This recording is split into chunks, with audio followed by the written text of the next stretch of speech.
Let's talk about a condition called rosacea, where your cheeks are red and you can have these little red capillary breaks as well. Now, this is another one of those unknown conditions, but anytime there's a condition where there's an unknown cause, you have to find out what is known to try to associate and align things to see if you can come up with a natural remedy. But here's what we know about rosacea. The normal treatment, which seems to be somewhat effective, is treating with antibiotics, but not just regular antibiotics.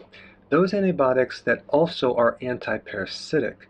So based on that data, this condition could fall in the area of being induced by a parasite or a bacteria. Now, there's another remedy that seems to also help people. It's called ivermectin. Now, ivermectin is anti-parasitic, but it's also anti-inflammatory.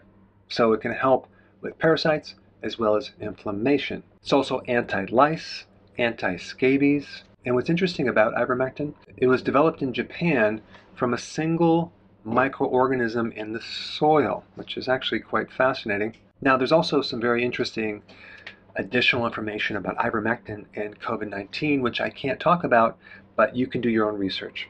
Now, another thing about rosacea is that it's seen in Cushing's disease, where you have high levels of cortisol. And by the way, as a side note, anytime you have a high level sustained release of a certain hormone, whether it's insulin or cortisol, you can start developing insulin or cortisol resistance, in which you have a situation where this hormone might be at high levels, but it's not working. And the reason I'm bringing that up is that in Cushing disease, you have cortisol, and cortisol is a natural anti-inflammatory. So obviously, if there's inflammation of the skin and there's this redness, and you have high levels of cortisol, it just means that it's not working.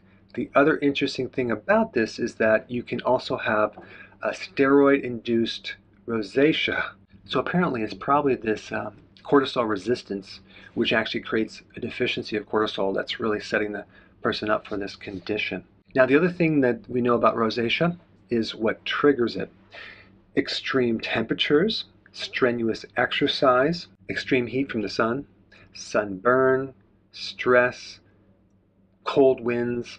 Basically, any type of stressful situation can trigger it. So based on this information, it looks like rosacea is a combination of adrenal dysfunction, maybe a parasite or some microorganism, maybe some imbalance in your gut, because people with SIBO, small intestinal bacteria overgrowth, also have a higher incidence of getting rosacea. So based on that, here's what I'm going to recommend.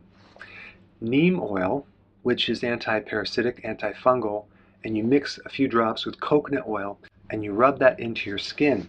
I would also take wormwood extract orally, clove orally, and I would definitely do fasting. There's been some great results with rosacea after doing fasting. And the last thing I would do is I would definitely support your adrenal glands to help normalize cortisol.